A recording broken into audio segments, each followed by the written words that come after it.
Ako po si Dr. Benigno Manlapaz, isang doktor na ang dedikasyon ay ang pangangalaga sa ating mga nakatatanda.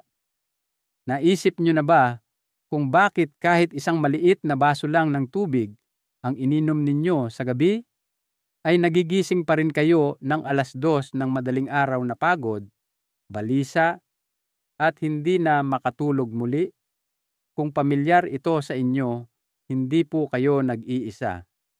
Sa buong Pilipinas, hindi mabilang na mga senior citizen na tulad ninyo ang nakikipaglaban sa putol-putol na pagtulog. Hihiga kayo pagkatapos ng isang mahabang araw. Mabigat na ang inyong mga mata, ngunit sa sandaling nagsisimula nang mag-relax ang inyong katawan, paulit-ulit naman kayong ginigising ng inyong pantog. Ang mga binti ay tila mabigat. Ang isip ay nananatiling kalahating gising. At pagsikat ng araw, kahit pa isang matapang na tasa ng kape, ay hindi maibabalik ang kasiglahan ng umaga. Pero heto po ang magandang balita. Hindi ninyo kailangang magtiis sa isa na namang gabing walang mahimbing na tulog. Hindi ninyo kailangang sumuko sa pagkakaroon ng mahimbing na pagtulog. Sa video natin ngayon, ipapakita ko sa inyo kung ano ang dapat inumin sa halip na ordinaryong tubig. Isang bagay na maligamgam, banayad, at napatunayang nakakatulong sa mga senyor na makatulog ng mahimbing sa buong gabi nang hindi naiistorbo ang pantog. Ito ay mga ligtas at natural na inumin na nagpapakalma sa inyong mga ugat, tumutulong na mag-relax ang inyong mga kalamnan, at sumusuporta sa tunay na nakakapreskong pamamahinga. Bago tayo magsimula, may maliit po akong pakiusap. Mula sa ang bahagi ng Pilipinas ninyo pinapanood ang video na ito at anong oras na po diyan ngayon, pakishare naman po sa comment sa ibaba. Kahit isang maliit na sandali mula sa inyong araw ay malaking bagay na para sa akin. At kung makakatulong sa inyo ang video na ito, huwag po sanang kalimutang pindutin ang subscribe button para hindi ninyo mapalampas ang susunod na simpleng tip na makapagpapabago ng buhay na ginawa para mismo sa inyo. Noong kabataan natin, ang pag-inom ng isang basong tubig bago matulog ay parang isang simple at malusog na ugali. Nakatulong ito sa atin na makaramdam ng kalinisan, pinipigilan ang pagkatuyo ng lalamunan, at nagbigay ng pakiramdam na may ginagawa tayong mabuti para sa katawan. Ngunit pagkatapos ng edad 60, ang parehong ugali na ito ay maaaring tahimik na maging dahilan kung bakit paulit-ulit na napuputol ang inyong tulog. Maaaring hindi ninyo namamalayan, ngunit hindi na pareho ang pagtugon ng inyong katawan sa tubig kumpara noong 20 taon na ang nakalipas. At ang pinakamalaking dahilan ay nasa loob ng inyong pantog at sa inyong mga hormone. Hayaan ninyong ipaliwanag ko ito ng marahan dahil kapag naunawaan ninyo kung ano ang nangyayari, ang solusyon ay nagiging mas madali. Mayroong hormone sa inyong katawan na tinatawag na vasopressin. Ito ang inyong natural na protektor ng tulog. Sa gabi, ang vasopressin ay nagbibigay ng senyales sa inyong mga bato na pabagalin ang produksyon ng ihi upang makapagpahinga ang inyong pantog. Ngunit, pagkatapos ng edad na 60, ang produksyon ng vasopressin ay nagsisimulang unti-unting bumaba. Ano ang ibig sabihin nito para sa inyo? Nangangahulugan ito na kahit kaunting tubig lang ang inumin ninyo sa gabi, ang inyong mga bato ay patuloy na nagsasala na parabang araw pa rin. Mas mabilis mapuno ang inyong pantog kahit na gusto nang matulog ng katawan. At dahil ang pantog sa pagtanda ay nagiging mas sensitibo, hindi ito tahimik na naghihintay. Nagpapadala ito ng malakas na senyales sa inyong utak, bumangon ka na ngayon. Ito ang dahilan kung bakit maraming senior ang nagigising sa pagitan ng 1 a.m. at 3 a.m. Hindi dahil sa mabigat na pagkain o stress, kundi dahil sa maagang sistema ng babala ng pantog. Noong kabataan ninyo, kayang maglaman ng inyong pantog ng 400 hanggang 500 ml ng ihi. Ngayon, maaari na itong makaramdam ng pagkapuno at magpadala ng senyales sa 150 o 200 ml pa lang, halos kalahating baso lang. Ang maagang senyales na ito ay humihila sa inyong utak mula sa mahimbing na pagtulog na nag-iiwan sa inyong balisa at pagod sa umaga. Kaya hindi sa masama ang tubig. Ang tubig ay buhay, kung tutuusin. Ngunit ang ordinaryong tubig na iniinom sa gabi ay walang dalang nutrisyon para tulungan kayong matulog ng mas mahimbing. Hindi nito pinapakalma ang inyong mga ugat. Hindi nito pinapainit ang inyong tiyan.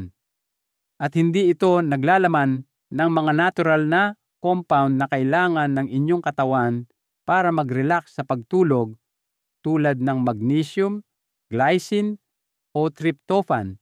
Ito ang dahilan kung bakit maraming nakatatanda sa buong Pilipinas ang bumabaling na ngayon sa mas matalino at mas angkop na inumin para sa mga senior bago matulog. Mga inumin na hindi lamang marahang nag-hydrate kundi nagpapakalma rin sa nervous system at nagbabawas ng pag-aapurang umihi. Ang mga maliliit na pagbabagong ito ay hindi nangangailangan ng malaking pera o gamot.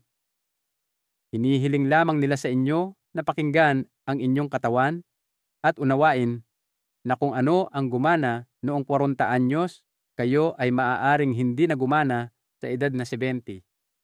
Kaya sa susunod, bago matulog, sa halip na kumuha ng ordinaryong tubig, huminto sandali. Tanungin ang inyong sarili, ito ba ay tunay na makakatulong sa akin na makatulog o tahimik nitong guguluhin ang aking pamamahinga? Dahil minsan, ang mahimbing na pamamahinga pagkatapos ng edad 60 ay nagsisimula sa isang maliit ngunit matalinong pagbabago. Hindi sa kung gaano karami ang inyong iniinom, kundi sa kung ano ang inyong iniinom. At kapag nagawa ninyo ang pagbabagong iyon, ang inyong mga gabi ay maaaring magsimulang maging payapa muli. Tulad ng dati, 5 banayad na inumin na tumutulong sa mga senyor na matulog ng mahimbing nang hindi nagigising para umihi. Habang tayo ay tumatanda, may isang tahimik na pagbabago na nagsisimulang mangyari sa loob ng ating katawan. Ang parehong mga gawi na dating napakabisa tulad ng pag-inom ng isang basong tubig bago matulog ay hindi na nagdudulot ng parehong kapayapaan. Sa halip, maraming nakatatanda ang nagigising ng 1:70 a.m. o 3 a.m. nakatitig sa kisame at nag-iisip kung ano ang naging mali. Hindi dahil sa mga panaginip, hindi dahil sa malakas na ingay, kundi dahil ang kanilang pantog ay masyadong maagang tumawag. Ang mga doktor sa buong Pilipinas ay nagsisimula ng maunawaan ang pagbabagong ito. Hindi lang ito pagtanda. Ito ay kung paano nagbabago ang ritmo ng katawan pagkatapos ng edad 60. Ang pantog ay nagiging mas sensitibo. Ang mga bato ay hindi na gaanong matiyaga at ang tulog ay mas madaling maistorbo. Ngunit salamat na lang. Ang sagot ay hindi nakasalalay sa tuluyang pagtigil sa pag-inom ng tubig.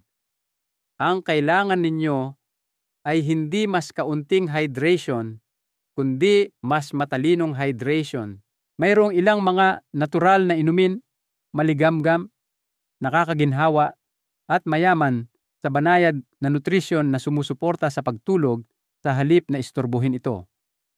Ang mga inuming ito ay tumutulong na pakalmahin ang inyong mga ugat, pag-aaninin ang tensyon sa kalamnan, at bawasan ang aktibidad ng pantog para mas mahimbing ang inyong tulog at mas sariwa ang pakiramdam sa umaga. Magsimula tayo sa isa sa mga pinakasimple at pinakamadaling mahanap na option sa mga tahanang Pilipino. Isa, maligamgam na gatas ng almond. Isang natural na paraan upang pakalmahin ang isip bago matulog. Sa maraming pamilyang Pilipino, ang gatas ay palaging tinitingnan bilang isang mapagkukunan ng nutrisyon at ginhawa. Ngunit habang tayo ay tumatanda, ang gatas ng baka ay maaaring hindi na maganda para sa ating panunaw, lalo na sa gabi. Ito ang dahilan kung bakit ang unsweetened almond milk na bahagyang pinainit ay naging isang kahanga-hangang alternatibo para sa mga nakatatanda. Isang maliit na tasa lamang ng almond milk ay naglalaman ng magnesium at tryptophan, dalawang makapangyarihang nutrisyon na sumusuporta sa pagtulog. Ang magnesium ay gumagana sa pamamagitan ng pagpapakalma sa inyong nervous system at pagbabawas ng excitability ng mga ugat. Nakakatulong itong pabagalin ang mga gumugulong na isipan na kadalasang pumipigil sa pagtulog, lalo na sa mga matatanda na maaaring pagod ang isip ngunit hindi pa rin mapakali sa loob. Ang tryptophan naman ay isang amino acid na ginagamit ng inyong katawan upang makagawa ng serotonin. Ang serotonin ay ang feel-good chemical na nagpapasigla sa inyong mood at nagdudulot ng emosyonal na balanse. Sa gabi, ang serotonin ay nagiging melatonin, ang mismong hormone na marahang gumagabay sa inyo patungo sa mahimbing na pagtulog. Ipinakita ng mga pag-aaral mula sa mga bansang tulad ng Iran at South Korea na ang mga senior na regular na umiinom ng almond milk ay mas mahimbing ang tulog. Mas kaunti ang kanilang paggising at iniulat nila ang mas malinaw na pag-iisip sa umaga. Ang pinakamagandang bahagi, ang almond milk ay mababa sa calories, hindi nagpapataas ng blood sugar at banayad sa tiyan. Ang tamang paraan ng pag-inom nito ay simple. Kumuha ng mga 1 to 20 hanggang 150 ml ng unsweetened almond milk.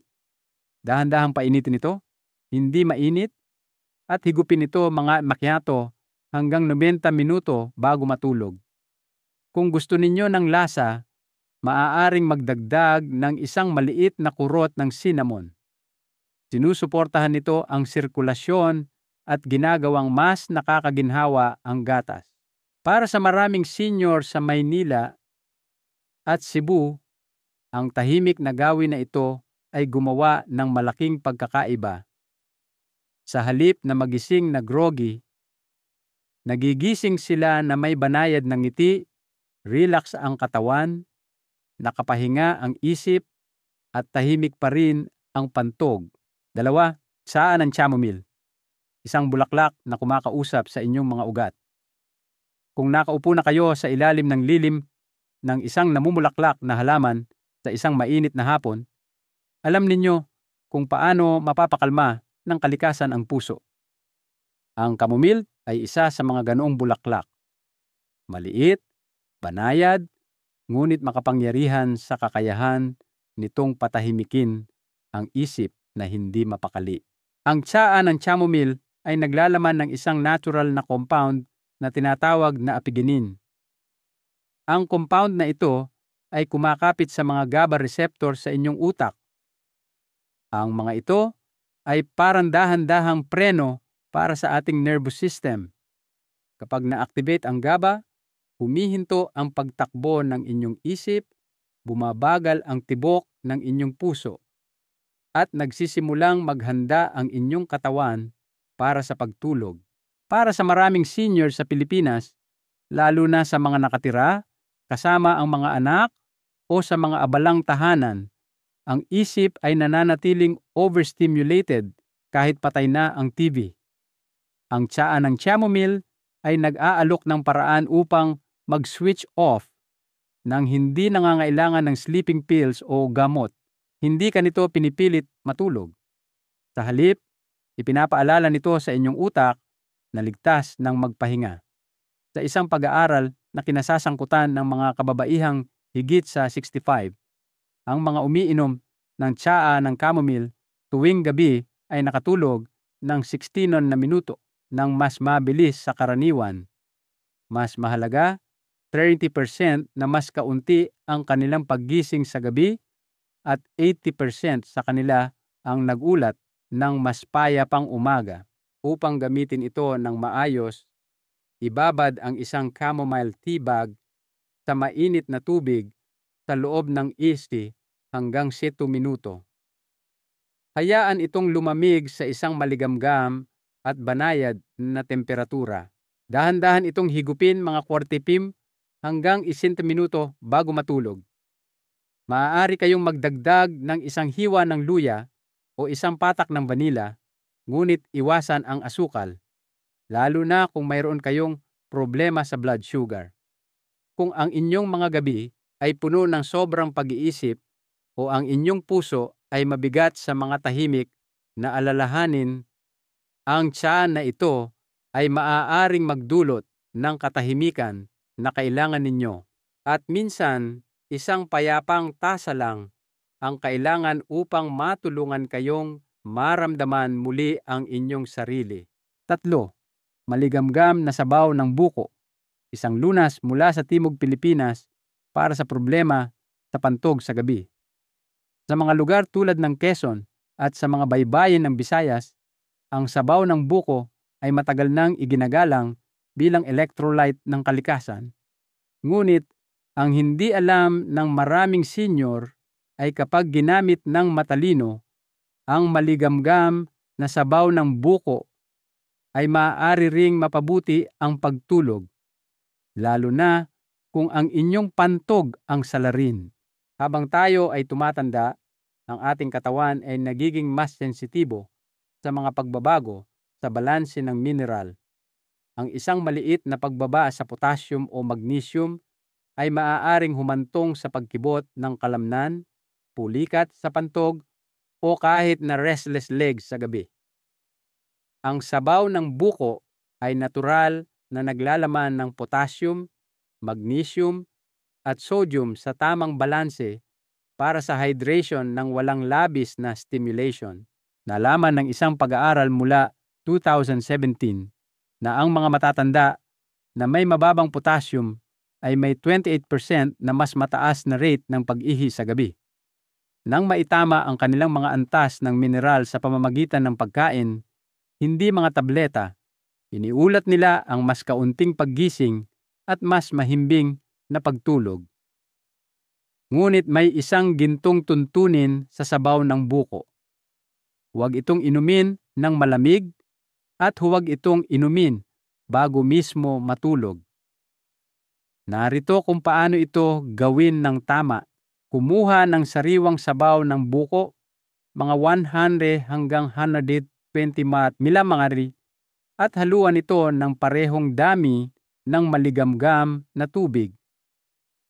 Inumin ito ng dahan-dahan mga 1 oras pagkatapos ng hapunan at tapusin ito kahit 1 oras bago matulog. Maaari kayong magdagdag ng isang maliit na hiwa ng luya para suportahan ang panunaw at magbigay init. Ito ay lalong nakakatulong para sa mga senyor na nagigising dahil sa bahagyang pulikat, presyon sa pantog, o isang pakiramdam ng pag-aapura kahit hindi puno ang pantog. Kapag ginamit sa ganitong paraan, ang sabaw ng buko ay nagiging higit pa sa isang nakakapreskong inumin. Nagiging kakampi ito sa pagtulog. 4. Golden milk na may halong paminta. Isang nakapagpapagaling na inumin panggabi mula sa mga kusinang Pilipino.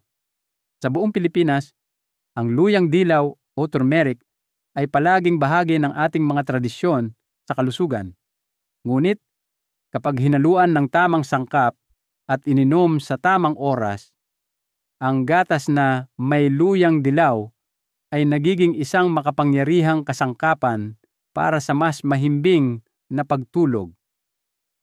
Ang pangunahing sangkap dito ay curcumin, ang aktibong compound sa luyang dilaw.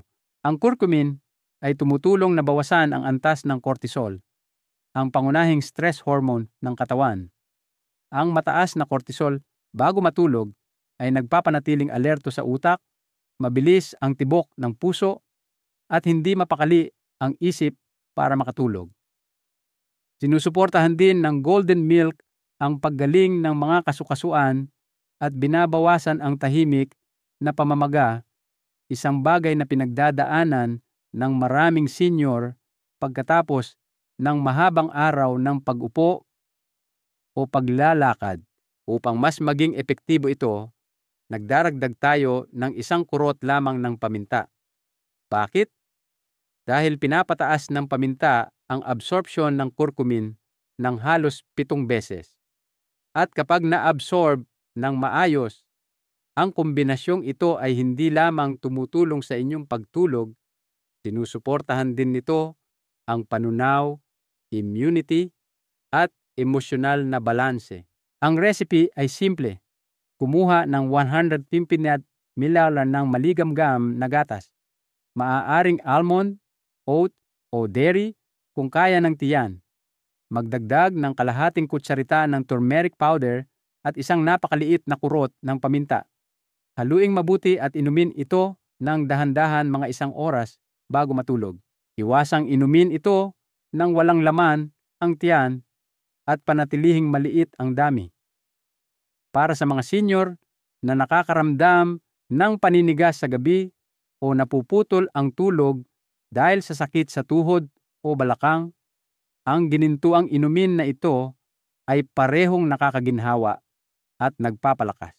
Sa mga syudad tulad ng Baguio, Davao, at Iloilo, maraming senior ang nakahanap ng mahimbing na pamamahinga sa pamamagitan ng matandang karunungan ng Pilipino na inihain sa isang tasa. 5. Maligamgam na gelatin o sabaw ng buto, bone broth. Isang nakakagulat na susi sa mahimbing at walang panaginip na pagtulog. Maaaring magulat kayo dito, ngunit isa sa mga pinaka-epektibong compound na nagtataguyod ng pagtulog ay hindi isang halamang gamot o tsaa. Ito ay glycine. Ang glycine ay isang amino acid na matatagpuan sa gelatin at bone broth at mayroon itong malakas na papel sa siklo ng pagtulog. Kapag ininom bago matulog, ang glycine ay tumutulong na bawasan ang temperatura ng katawan, pababain ang tibok ng puso, at dagdagan ang mga slow brain wave. Ito ang eksaktong mga palatandaan ng malalim, walang panaginip, at nakapagpapanumbalik na pagtulog na tinatawag ng mga doktor na slow wave sleep. Nalaman ng isang pag-aaral sa Japan na ang mga matatanda na uminom ng 3 gramo ng glycine bago matulog ay mas mabilis nakatulog, mas kaunti ang paggising, at mas sariwa ang pakiramdam. Hindi tulad ng mga sleeping tablet, ang glycine ay hindi nagpapatulog ng pilit. Marahan nitong sinusuportahan ang sariling ritmo ng katawan. Ang pinakamahusay na mapagkukunan ng glycine ay gelatin powder o bahagyang pinakuluang bone broth. Nakakatulong din ang gelatin na palakasin ang collagen habang natutulog, na tumutulong sa pag-aayos ng kalamnan at kasukasuan. Pagkatapos ng siksinti, humihina ang kakayahan ng katawan na ayusin ang sarili, ngunit ang glycine ay maaaring mag-alok ng tahimik na suporta. Upang gamitin ang gelatin, kumuha ng 1 kutsarita at tunawin ito sa 120 ng maligamgam na tubig. Haluing mabuti, hayaang ganap na matunaw, at inumin ito mga 30 hanggang 45 minuto bago matulog. Kung gagamit ng bone broth, panatilihin itong mababa sa asin. Painitin ito ng marahan at inumin ito ng walang kanin o tinapay. Ang inuming ito ay lalong nakakatulong para sa mga senior na nakakaramdam ng panghihina sa tuhod, pananakit ng likod, o nagigising na parang hindi sapat ang tulog. Sa isang maligamgam na tasa lamang, ang inyong katawan ay tumatanggap ng nutrisyon, ang inyong mga ugat ay kumakalma, at ang inyong tulog ay lumalalim ng natural. Isang huling paalala bago kayo matulog. Bawat isa sa mga inuming ito ay gumagana sa sarili nitong tahimik na paraan. Hindi sa pamamagitan ng pagpilit sa pagtulog, kundi sa pamamagitan ng marahang pag-anyaya dito.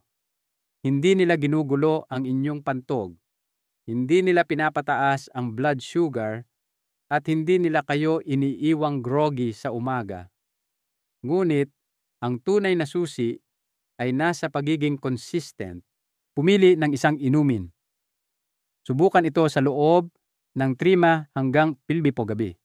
Obserbahan ang inyong pagtulog, ang inyong enerhiya, at ang inyong mood sa umaga. Ang inyong katawan ang magsasabi sa inyo kung ano ang pinakagusto nito. Makinig lang ng mabuti. At habang ginagawa ninyo ang mga pagbabagong ito, alamin na hindi kayo nag-iisa. Sa buong Pilipinas, mula sa Apari hanggang Jolo, muling natutuklasan ng mga senior ang payapang gabi, isang maligamgam na higop sa bawat pagkakataon. Kaya mahal kong senior, aling inumin ang susubukan ninyo ngayong gabi? Ito ba ay almond milk, golden milk, o marahil isang simpleng tasa ng maligamgam na sabaw ng buko? Ibahagi ang inyong sagot sa mga komento at tulungan ang iba na maaaring nasa parehong landas. Dahil minsan, ang pinakamakapangyarihang gamot ay hindi matatagpuan sa isang tableta, kundi sa isang maliit na maligamgam na tasa na hawak ng may pagmamahal at pag-aalaga bago mismo matulog. Sa maraming tahanang Pilipino, nag-aalala ang mga nakatatanda tungkol sa kung ano ang kanilang iniinom sa gabi. Ngunit ang katotohanan, pagkatapos ng 6 tooth, hindi lang kung ano ang inyong iniinom. Kung paano ninyo ito iniinom ang tunay na mahalaga. Maaari ninyong piliin ang pinaka-nakaka-relax na inumin, almond milk, chamomile tea, o kahit maligamgam na tubig. Ngunit kung ito ay iniinom sa maling paraan, maaari pa rin nitong istorbuhin ang inyong pagtulog. Kaya ngayong gabi, pag-usapan natin ang isang maliit na pagbabago sa gawi na maaaring magdulot sa inyo ng malaking kapayapaan. Habang tayo ay tumatanda, ang ating pantog ay nagiging mas sensitibo. Ang mga ugat na kumokontrol dito ay nagsisimulang mag-react kahit nakaunti pa lamang ang ihi sa loob. At kung iinom tayo ng sobra ng sabay-sabay o masyadong malapit sa oras ng pagtulog, mas mabilis itong mapupuno kaysa sa kayang hawakan ng ating katawan habang natutulog. Ito ang dahilan kung bakit napakaraming senior sa Pilipinas ang nagigising ng 1 Hesibaw AM o 3 Halmbite AM. Hindi dahil sa matinding uhaw, kundi dahil sa isang pantog na hindi na makapaghintay. Ang unang hakbang ay napakasimple. Huwag uminom ng sobra sa gabi. Isang maliit na baso, mga 100 hanggang 100 ml ay sapat na para mag-hydrate at suportahan ang inyong katawan sa buong gabi. Ang pag-inom ng mas marami ay hindi makakatulong sa inyong pagtulog. Gagawin lang nitong mas maagang magising ang inyong pantog. Sunod, ang timing ay lahat. Huwag maghintay hanggang bago mismo humiga para uminom. Sa halip, ituring ang inyong inumin sa gabi bilang isang tahimik na ritual, isang bagay na ine-enjoy ninyo pagkatapos ng hapunan, hindi bababa sa akunto hanggang 90 minuto bago matulog. Nagbibigay ito sa inyong katawan ng oras para maabsorb ang likido at sapat na oras para walang lamanin ang pantog ng payapa bago matulog. At iyon ay nagdadala sa atin sa isang napakahalagang hakbang. Palaging pumunta sa banyo sa huling pagkakataon bago matulog. Maaaring halata ito, Ngunit maraming senior ang nakakalimot o sinusubukang makatulog ng masyadong mabilis. Ang isang walang lamang pantog bago matulog ay nagbibigay sa katawan at isip ng pakiramdam ng kalmado, isang malinis na simula para sa hindi naaabalang pamamahinga. Tandaan din ito, hindi lahat ng likido ay pareho ang kilos sa loob ng inyong katawan. Ang mas malabnaw na inumin tulad ng tubig o tsaa ay mabilis na dumadaan. Ngunit ang mas malapot na inumin tulad ng maligamgam na almond milk o gelatin water ay dahan-dahang naa-absorb at may posibilidad na manatili sa loob ng inyong mga tissue ng mas matagal. Nangangahulugan ito ng mas kaunting pressure sa inyong pantog at mas mahusay na hydration para sa inyong mga kalamnan at ugat. Panghuli, dahan-dahan itong inumin. Huwag itong lagukin lahat ng sabay-sabay. Higupin ito ng marahan sa loob ng 10 hanggang 15 minuto na pinapayagan ang inyong katawan na iproseso ang bawat subo ng walang stress. Kapag dahan-dahan kayong umiinom, ang inyong tiyan ay nananatiling relax, ang inyong mga bato ay hindi nabibigla, at ang inyong pantog ay tumatanggap ng mas kaunting biglaang pressure. Maaaring mukhang maliit na bagay ang pagbabago kung paano kayo umiinom. Ngunit para sa maraming nakatatanda sa buong Pilipinas, ang isang gawin na ito ay nakatulong na mabawasan ang pag-ihi sa gabi, mapabuti ang kalidad ng pagtulog, at maibalik ang mga sariwang umaga.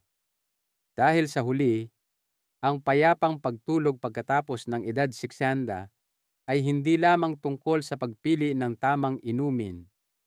Ito ay tungkol sa pagrespeto sa ritmo ng inyong nagbabagong katawan.